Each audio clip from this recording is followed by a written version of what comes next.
a break, and you're used to working every day of your life and contributing to society.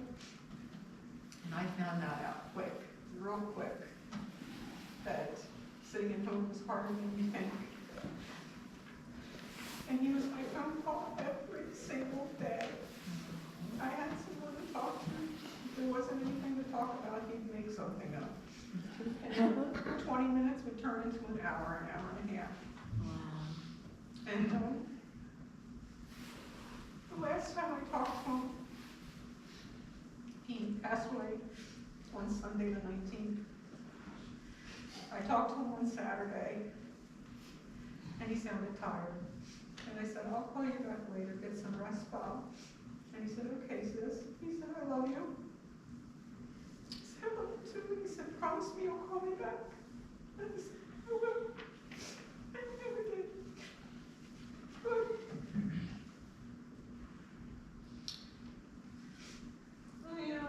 I know he loved me because he told me that all the time.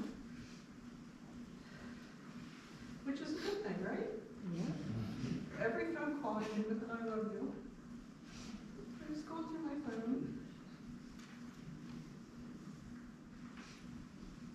I don't know if you can hear this. Hey, Jane, it's me, Bob.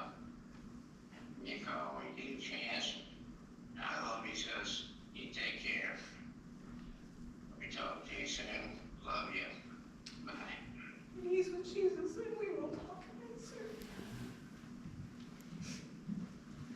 You know, All kinds of things. you were the second one in the family. There's so many stories about Bob being a protector, but taking it back to early years, is my brother introduced me to music. It was, without a doubt, one of the biggest gifts. And just get me involved in it, show me different bands and things like that. There was one thing I remember in the Landenberg house was I walked in his room one day. There was a haze in the room, right? And he's sitting there with a Walkman on and just having a good old time. And I was like, I want to be just like that. So I look on his bed and I see a Frisbee. What I thought was cigarettes and maxed up in it, right? So I found a cigarette. I got one of Mom's cigarettes, crushed up on a Frisbee, got my headphones, started listening to. Well, when Mom came in and seen that, Bob got in a lot of trouble. And it was funny because he was just like, hey man, he goes, you can't do stuff like that. I was like, well, I want to be like you. He goes, oh, we got problems. I remember him telling me we got problems. So one of the fondest memories is he gave me the love of music. We went to countless concerts. He took me to my first, it was Motley Crue and Whitesnake. Took me to my first concert. And it was funny because in the 80s were way different growing up. When people went to concerts, they went to concerts in provocative clothing. And I remember my brother was like, come on, we're chasing these two all night. And he ran around that concert hall looking at these two girls, trying to get their numbers and all that. I'm like, can we just go watch the show? He's like, that's not over here. The good things about Bob is, like Jeannie said, he was always there. He was a protector.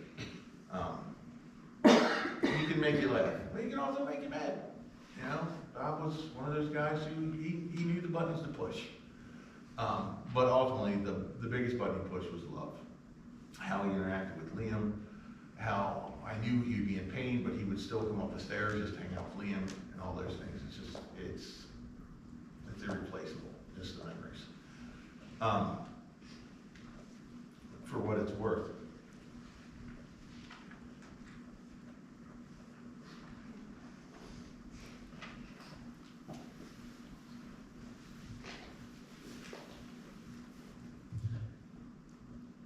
I found out he had passed while I was playing drums. While I was worshiping. I looked down at my phone and I seen my brother-in-law called him like, oh, that's not good. They know my schedule. And then I seen my sister-in-law. And then I seen my niece called. And I'm like, oh no, oh no. I said to myself, I said, God, if this is it, give me peace.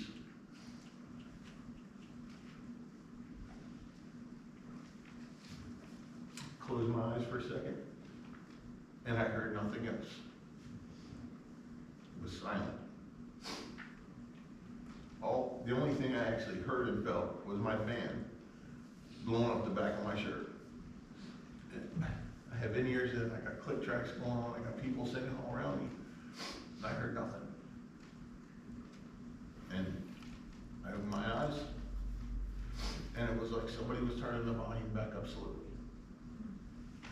And the amount of peace that washed over me was insane. I was just like, oh my gosh. Okay.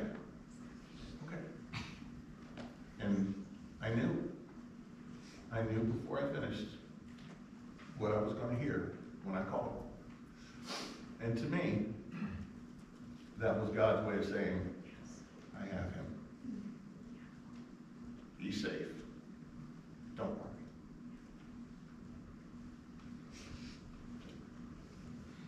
I know where he's at. I know he's at peace. And I have confirmation that he's there. Rest easy. He is smiling down on us right now. Not a doubt in my mind.